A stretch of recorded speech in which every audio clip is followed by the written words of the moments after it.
So, welcome, Alex. And what I was telling the listeners is the high street's dying, and what other person to help us, work out what's the solution, what's the future, than the CEO of SaveTheHighStreet.org. Well, look, thanks for having me back, Manny. I really appreciate it. And would you like me to just sort of kick off and just share a little bit about where we see Yeah. things going? Absolutely. But what I thought I'll do is I'll have a little bit of structure to it. So obviously everyone on the call hopefully knows who you are. You are the founder and CEO of SaveTheHighStreet.org, Join Joe, and you guys have been doing a lot of work in the background with business owners, with landlords, with investors as well. So what I'd like to kick off really, obviously being a property investor and developer myself, I thought how better to kick it off, but then talk about how we can help the community, obviously trying to create a win-win solution, not just for us, but also for business owners, for landlords who are already on the high streets and struggling. So let's kick off with that. Yeah, okay. So, we've been in the most transformational period in the entire history of high streets for many years, actually. The last couple of decades has been all kinds of changes, different kinds of pressures that have emerged. What COVID-19 has done is it's really accelerated some of the changes that needed to happen, and it's given everyone a kick up the arse. So actually, what we now need to look for is what does the future look like? And in that future, there are tons of new opportunities. And this is some of the things we've been talking about, Manny. Exciting opportunities for investors, new entrepreneurs setting up on the high streets.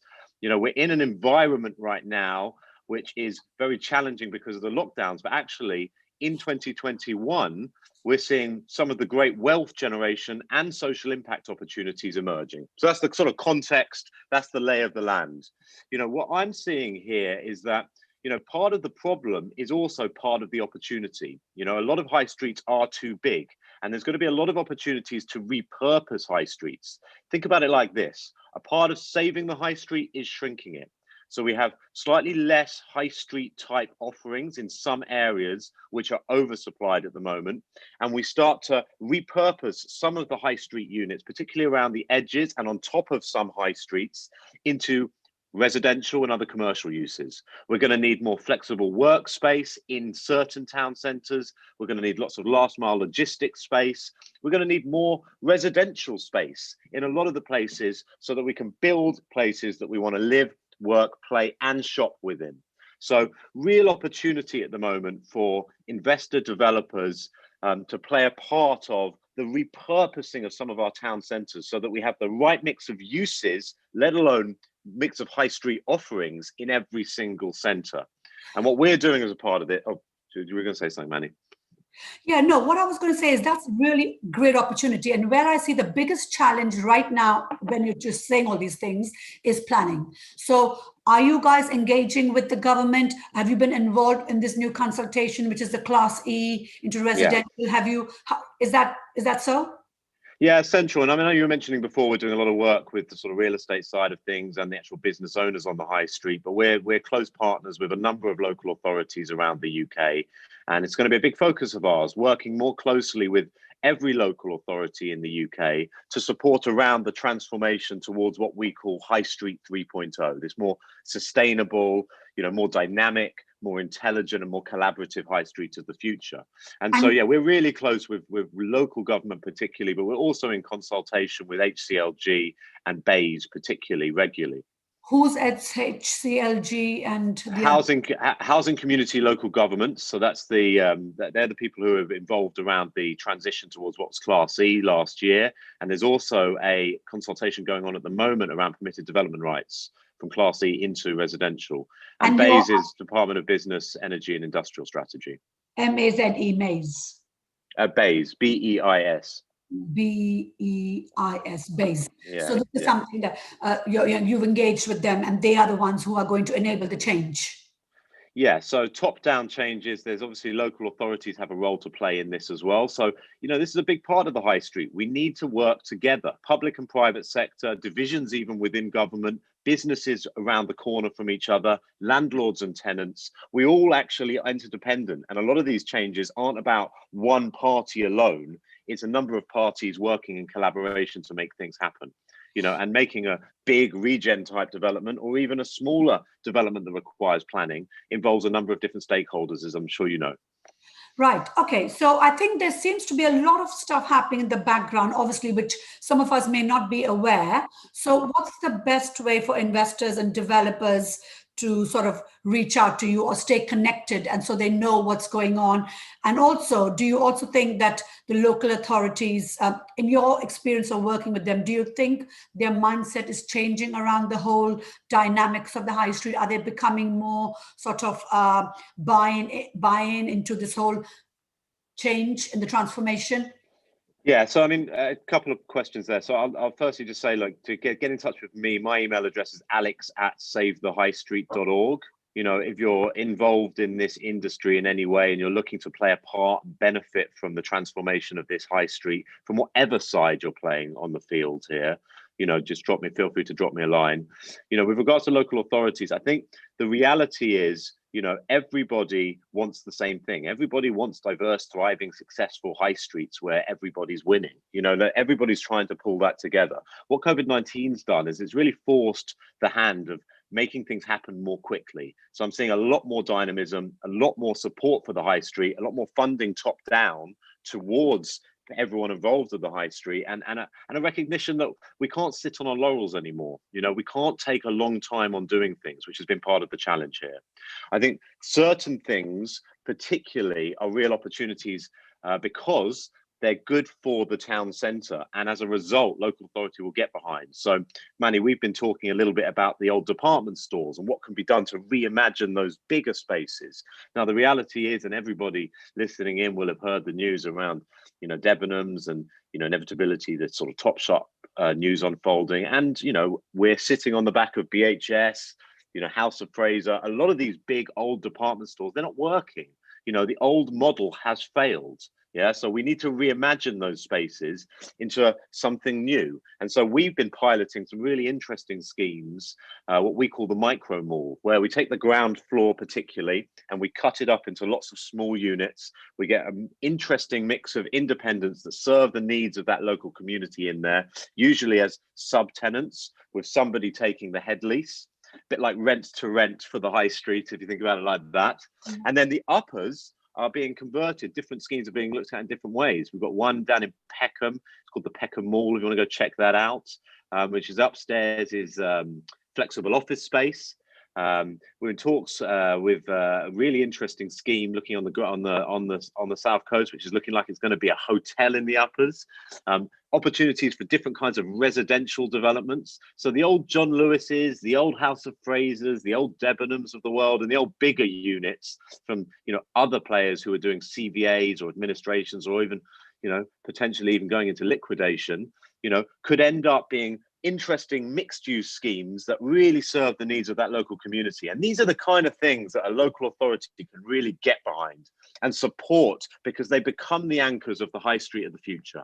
So I think there's a real opportunity around that side of things. How did you find that working with the Peckham local authority? Were they sort of quite receptive to it, the council? Yeah, so when we came in, the scheme was already underway and they hadn't really engaged around the whole thing. So I think there's a missed opportunity sometimes. Sometimes people are just going about their way, just thinking we can kind of get on with this and, not needing to do too much around planning. It's one of the reasons around Class E. One of the reasons, like that first point I was mentioning, you don't necessarily need to get full planning permissions anymore to do certain changes. Changing retail into restaurant used to be a nightmare, but nowadays it's very different. So I think often, and what we've found in these types of schemes here, is all about the positioning, but also ultimately you've got to keep in mind that everybody's in it together and everybody's trying to get the success of this area.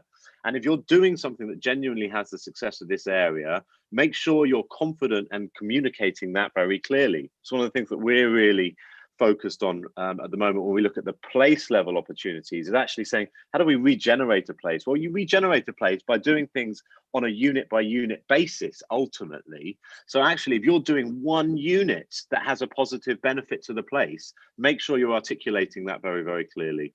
So I think So that's an interesting point. And really, just on that point, then, as you may know, we've just bought a high street vacant shop, which was run down and dilapidated for a while. We've got planning permission to build a 2-bedroom flat at the back, which is ongoing at the minute, but the front is vacant. So we are obviously speaking to Mm, local agents. There is an interest, obviously, but when the shop's all done up and, back to sort of new plaster walls, new paint, then we'll go and approach the agents. But in the meantime, do you suggest that we connect via your website, or is there anything that people who are looking at who got vacant units can do at the minute? yeah, so but we've got a big focus around vacant units this year. So it's a really good sort of segue into this because, the reality is, a lot of the big national chains that made up a big chunk of our high streets, they're shrinking, or disappearing entirely. The CVAs have not finished yet. There's going to be a number of other casualties of household brands that we know. And this is leaving gaps all over the high street that need to either be filled with a new tenant or repurposed into some other use. Yeah, so those are the two things you think about. When you've got something at the front like that, I think the reality is that in the past we look for, a household name with a strong covenant strength, and that would be our safe bet. Well, the reality is, covenant isn't worth the same as what it was in the past. Those same brands that had strong covenants are the ones that are disappearing. They're CVAing, they're challenging on their rents at best. And at worst, they're going into liquidation, and there's a sliding scale between that. So what we need to do is start to encourage a new generation of high street entrepreneurs back to the high street. And we need to find the tools to be able to evaluate them in terms of their risk profile and potential, and find a way to get onto sustainable lease structures and even license agreements in some cases that actually make sense for everybody. So we've got a few things going on here. Firstly, we're supporting a new generation of startups. So if you're thinking about doing something, now is actually an amazing time to start a high street business. And I'll explain. Yeah, sounds contrarian, but the reality is a lot of your competition is disappearing. Yeah, if you're cooking amazing Italian food and you've always wanted to open your own Italian restaurant and you live in a particular area, actually in the past you might have been competing with Carluccio's, Prezzo, Bella Italia, and now you're in a catchment area where people who love Italian food no longer get served Italian food from the places they used to go. Yeah, so now you've got an opportunity to identify these new gaps in the market.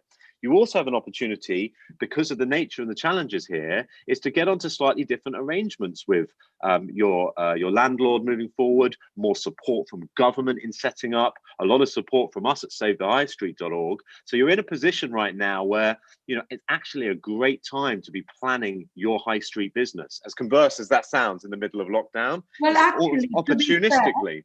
I think you've hit a nail on the head, because local, I'm not sure how you're thinking, but I'm thinking I want to support my local businesses. I think this whole community-based support has really helped during COVID times. People shopping for the older people who are more vulnerable, can't go out there. That whole community thing is, I think, back. And I think that's what's going to be the future. And I think people have realized, as you said, we don't want to be going to a restaurant where the food's coming from God knows where. We want to buy from someone who's a local Italian person serving local Italian food, or whatever cuisine that you really want to go to. And also the whole thing about sustainability comes in. You don't want to be transporting stuff from, million of miles away, carbon emissions, all of that. We have targets to fill in. 2030 is a huge target for the UK to go, I think, carbon neutral or something like that. So I think all of this kicks in, and I think you've got some really exciting stuff. And particularly, I want to touch on the one that you mentioned about the Debenhams and repurposing those. I think there's an opportunity for two lots of different property investors and developers.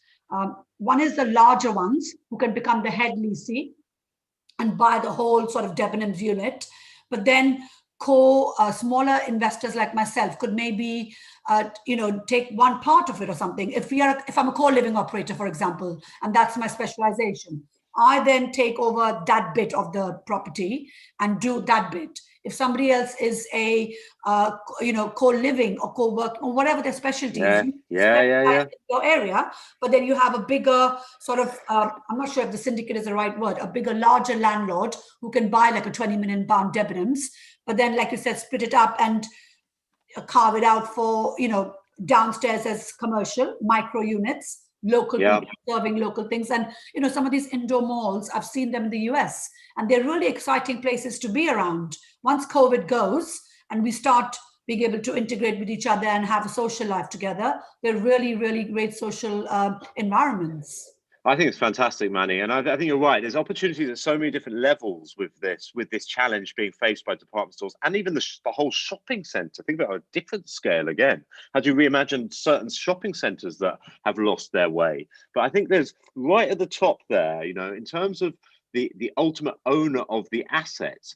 I think this is one of the great, commercial opportunities of our time, because a lot of these big department stores are on the market at a fraction of what they used to be worth, because people don't know what to do with them anymore. So if you can find a way, to get this working, and this is what we've been driving for, and the pilots we've been doing last year, and the work we want to roll out, what we call the micro mall and these reimagined spaces. If you can turn this into something that works again, not only can you getting it back to the value it was last year or 3 years ago, is a massive net gain, let alone if it does become this amazing anchor and a vibrant place with lots of different income streams. Imagine the return profile of buying up a lot of those old Debenhams stores. And I know there's people out there that are thinking about this. So at that level, you've got it. Like you said, there's people to take the head lease and to do some really interesting stuff. And anybody who's doing that at the moment, we're building a really sort of powerful sort of management platform to support those people to succeed on that journey.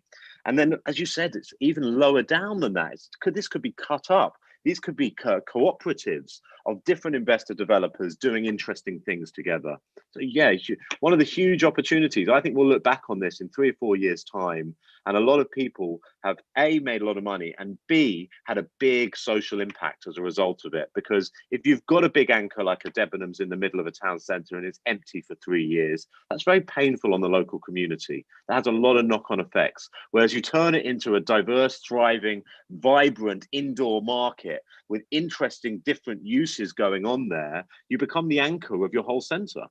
Well, to be honest, it just seems like this is the right thing to do, because not only are you supporting, people back in the high street, you're doing intergenerational living. So, for example, let's say you have the commercial ground floor, then you have the co-working and the co-living above that. So if you think about it, it creates a massive vibrancy and the life back in the high street, which is currently missing. Obviously, COVID is there, but let's say July, August, whenever COVID is managed better and we are able to be, vaccinated and safer, we go back to the high streets. Having this center of a Debenhams or a House of Fraser mall with the whole mix and match of everything there brings back everything you need in order to survive and thrive in the high street. 100%. And, one thing we're really focused on this year is we're building plans for different high streets. We're partnering with the local authorities, and we're engaging, as many of the local landlords and owners across the UK as possible to give people support around what to do with their assets. Is this about supporting your tenant more that you've got at the moment? And we've got a platform like, the Join Joe platform that works with the businesses directly to help them have the best chance of success and build a better partnership between landlord and tenant. Is it about filling the vacant unit? Is it about repurposing that unit? Or is it about selling that unit in some way? But ultimately, a lot of this is all driven by the data that we're collecting. And it plays back to what you were just saying, Manny, which is, ultimately you need the right mix of things. It's not just anything, so ultimately there's gaps in the market. There's gaps in the market, not just for Italian food, like we were talking about earlier. In some places, there's gaps in the market for co-living, in some areas more than others. In other areas, there's gaps in the market for flexible workspace more than others. So it's about really getting under, where are the market opportunities? And as a result, how do you capitalize on that? And also have a knock-on effect as a result on your local community. They're hand in hand. Commercial success and ESG success, as we talk about, actually work very closely together in this space, which gets us really excited. So I think in terms of the commercial thing, obviously there's some work to be done, and there needs to be some commercial banks need to be brought in as well. There's obviously a lot of stakeholders in the whole thing. How are you, this is a huge task, even just for, say, the high street. How are you able to deploy these sort of people on the high street? To talk to the councils firstly. How are you being funded? Obviously this is huge, right? I mean, I'm not sure how many people are in your team, and do you have the Yeah. bandwidth right now to be able to do all this? So what we're doing what we can at the moment. So we've got a lot of inbound inquiries all the time coming into what we're doing, particularly from local authorities this past year. So we've been sort of growing our local authority relationships really as a result of people getting in touch with us and people putting sort of things publicly that they want help with. You know, we haven't done anything outbound on that. And this year is going to be different. You know, we're going to be out there, you know, really proactively looking to support every local authority rather than just the ones that get in touch with us. And you know, as a result of that, you know, we're confident we've got a very clear plan about how we engage and support every local authority, and not even just local authority, business improvement district and local enterprise partnership across the UK, so that we can work towards transforming the high streets together. You know, in terms of our resources, you know, we're building our resources at the moment. You know, we've got certain things. This brings me us quite nicely to a conversation we had earlier on, and I think you mentioned the whole thing about the syndicate fund that you guys have come up with. The syndicate fund is to grow your business primarily, is it?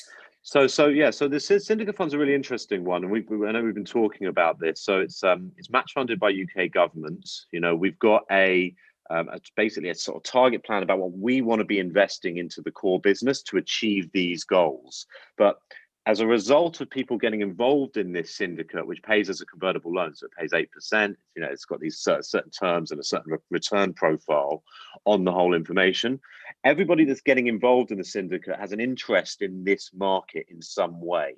And it really just falls into two camps. Some people are real estate people, some people are high street business people, if you think about it like that. High street business people are looking to launch new high street businesses and take advantage of some of the stuff we were talking about before. And the real estate folk who are getting involved in this, want access to the intelligence and the insight that we're doing together. And from our point of view, we want a close insider group of people who are vested interest in what we're doing here to work and collaborate on some of the things we were talking about in the future. But B, what we found ourselves in is quite purposefully looking at different opportunities and projects around some of the things we talked about. So, you know, one being, you know, we're going to be out there and we're going to be engaging as many landlords as possible over the coming year. We've got targets, thousands and thousands of landlords we want to be supporting over this year in the UK. And part of that journey for those landlords might well be that they're looking to dispose of that asset. And so we want to have investor partners that are looking to buy up assets and do things the right way. So we're going to be working with people around that and trying to get our investor partners as much ownership of the high street as possible. You know, the more we own of the high street, the more chance we've got as an extended group, you know, of having these positive impacts we're talking about. Second thing is around the larger department stores and shopping center opportunities. So anybody that wants to play a role in any of that exciting stuff you were talking about at any level, we're looking to address those opportunities at scale this year. Pilots are done. We're moving forward into the next phase of that. You know, and then the third side of things for me really is, you know, I'm seeing some of the more regeneration focused conversations shifting from just being about very large scale projects to actually everybody just working better together.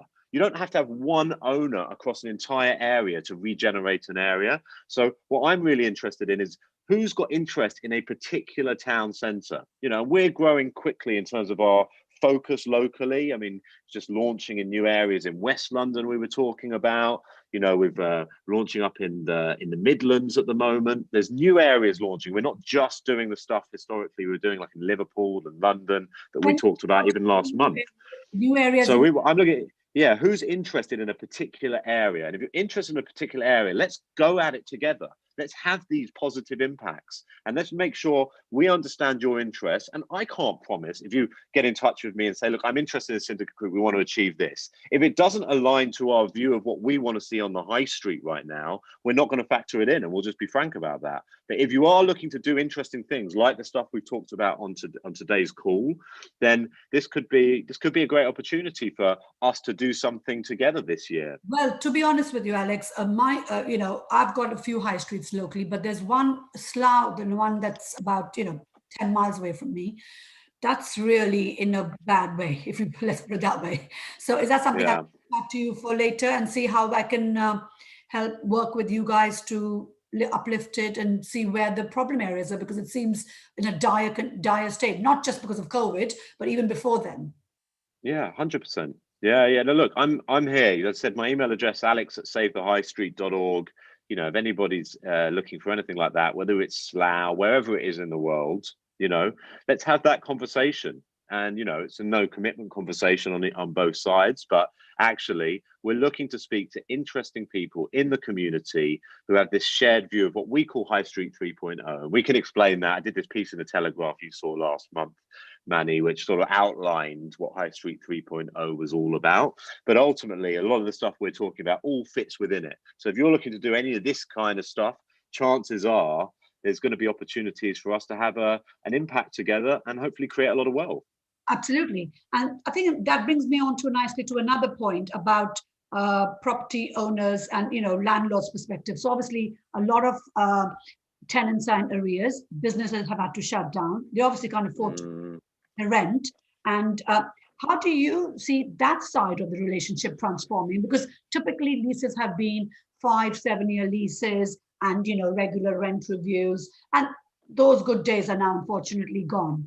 And landlords and tenants both have to somehow come into some sort of middle ground to make this work. So Vera, what's your view on that? And have you guys been doing any work on those and that sort of things? Yeah, so I mean, work from a few sides here. I mean, one side is about risk and rewards, and we've got to find a way that landlords, tenants, and lenders and the banks all share the risk and reward of being on the high street together. You know, so this is a sort of big theme. The role we've been playing here and the gap we see is that there's a lack of intelligence. And I'm not just talking about transparency of how a business's sales performance looks, so you can kind of audit it against a turnover rent agreement. I'm talking about what's it gonna look like in the future. You know, so if you're going to go in and you're going to take on risk as a landlord, how much risk are you taking on? How educated are you about the risk and reward potential here? You know, and so where we're really keen to take a lot of the work that we've been doing. So we've been rolling out this business support platform called Joe. Join Joe. We talked about that. And Joe's a wider platform in terms of providing data into the industry. But you know, the core of what Joe is known as by especially the business owners, you know, themselves, is that it's a digital assistant app. It helps them go through the process of putting in place a plan to be as successful as possible in whatever environment they're in at the moment. So obviously we're doing a lot of work at the moment about helping people adapt and make sure they get through COVID successfully, because they can't afford McKinsey to come in or a big ad agency to help them or PwC to work with their accounts. So we've built an AI version of basically the team that supports these businesses. JoinJoe.com. Some business owners Yeah. Yeah, that's the business owner website, joinjoe.com. Yeah. And but the impact of joinjoe.com is really interesting in the context of what we're just talking about here, is because Joe's learning a lot about your business and it's helping you develop this plan. We're starting to get a better picture of what is the risk and potential of a particular business in a particular context. And it's work that we're going to be doing over this year to really refine that, move that forward. It's an ongoing project. But ultimately, you know, the ways of scoring credit, the ways of assessing risk for small businesses and high street businesses generally, it just stopped working. You know, there's a business that comes out the street food scene that could absolutely blow up with no covenant strength. And then there's a business that's been around for 50 years that is about to get liquidated. You know, you can't assess them the same way. So we've got to start to understand what's the risk and potential of these businesses. And Joe is indirectly, because of the work we've been doing to help the businesses on that journey, starting to get the answers to those questions in interesting ways. And so going back to your point here, I think there is an opportunity as well as a kind of scary future of taking on risk. Because I think the reality is, as you said, the 5-year, 10-year upward only lease doesn't exist anymore. You know, just imagine that's a thing of the past. Yeah. But that doesn't mean that you can't make great returns, you know, in terms of rental income from your tenants if you're in partnership together. And that is the true word. It's not just words, it has to be practice. Yeah. And so, you know, we see Joe as a really interesting, you know, piece in the jigsaw puzzle around solving this piece of turning it into a true partnership that works for both landlords and tenants.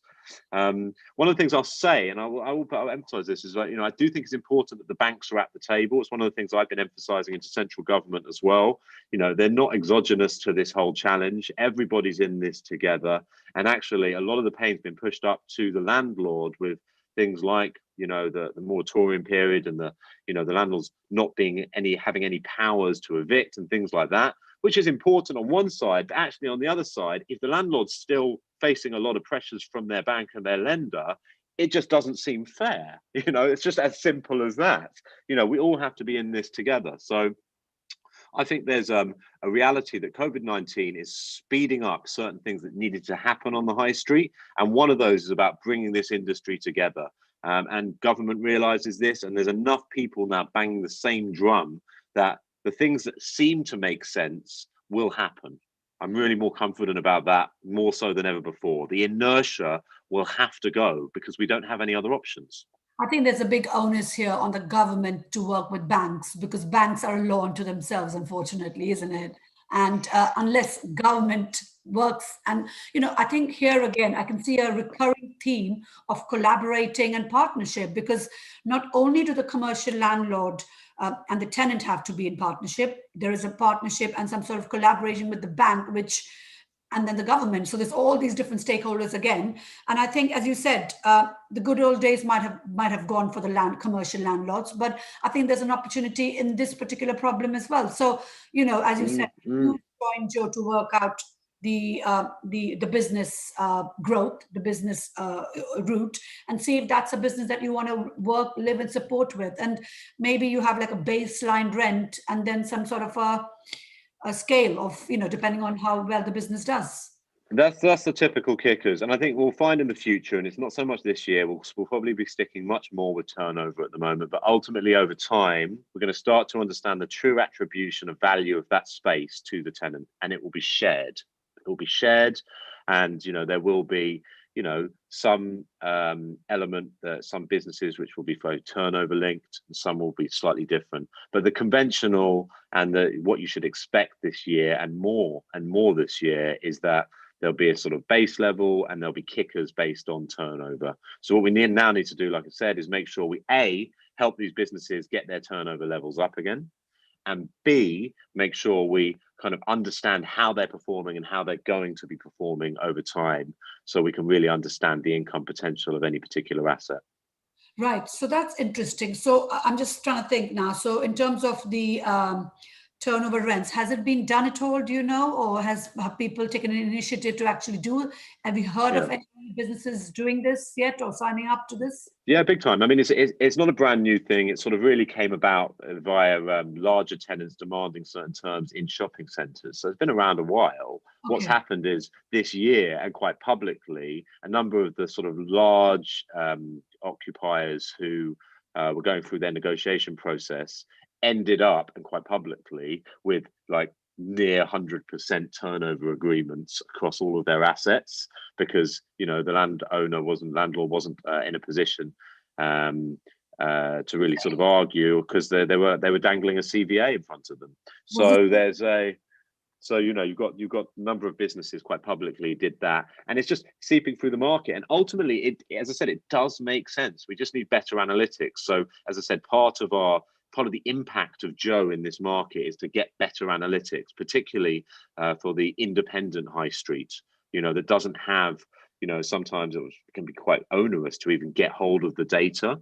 And secondly, it's there's not very good predictive analytic capabilities inside of the smaller businesses like some of the larger retailers would have, and the larger landlords would apply to the larger tenants as well. So there's a long tail here that will migrate more quickly onto this model, and we need to make sure that the analytics is there, and we're really focused on that side of things.